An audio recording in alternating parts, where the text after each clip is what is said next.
Bond spotted a female assassin standing on the speedboat. The assassin drove the yacht away. Bond immediately took control of the new speedboat and gave chase. He shot straight onto the river surface. Bond activated the jet engine to accelerate forward. He quickly caught up to the assassin. Seeing this, the assassin steered the speedboat to ram Bond. Fortunately, Bond reacted swiftly and dodged the collision. He maneuvered his speedboat to pursue once more. The assassin then steered her speedboat into another river channel.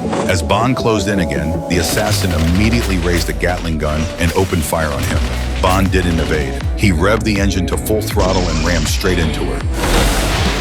The assassin was prepared. She produced another grenade launcher. Massive waves crashed against Bond. Seizing the moment, she revved the engine and sped away at full throttle. Just as it began to lower, she charged across the bridge. Bond pulled the lever, and the speedboat immediately dove underwater. When he surfaced again, the assassin was nowhere to be seen. Bond activated the tracker, locking onto the assassin's course. To catch up, he drove the speedboat directly onto the shore. He sped through crowded streets and bustling markets. Finally, he crashed into a seaside restaurant and returned to the water. The two speedboats approached each other head-on. Seeing this, Bond pressed a button and fired a torpedo at the assassin. The assassin immediately steered the speedboat toward the shore. Then the assassin hijacked a hot air balloon. Without hesitation, Bond pushed the throttle all the way to the floor. He grabbed the balloon's rope. The balloon began to rise slowly. Meanwhile, police helicopters closed in.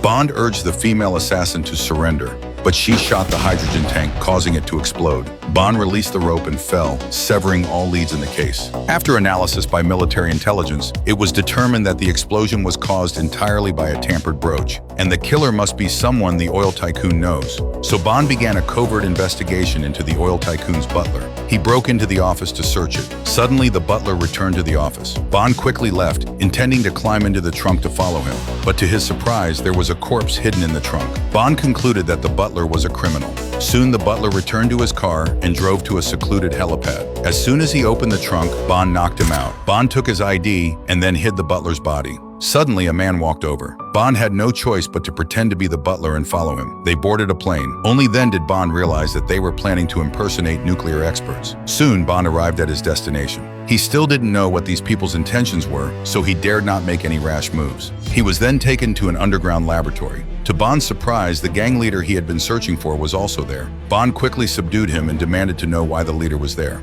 Just then, guards surrounded them. They had realized that Bond was an imposter. Outnumbered, Bond had no choice but to stop resisting for the time being. Bond noticed a staff secretly removing the tracking chip from the nuclear bomb. The guards also sensed that something was wrong. These people were all there to steal the nuclear bomb's tracking chip. The man took the nuclear bomb and sealed off all exits. Bond immediately took off his watch and pressed a button, firing a steel cable. He climbed up the passageway and leaped across at the last moment. By the time Bond gave chase again, the leader had already entered the elevator. After the leader left, Bond discovered there was a bomb at the bottom of the elevator. Bond immediately escaped using the chains on the slide rails.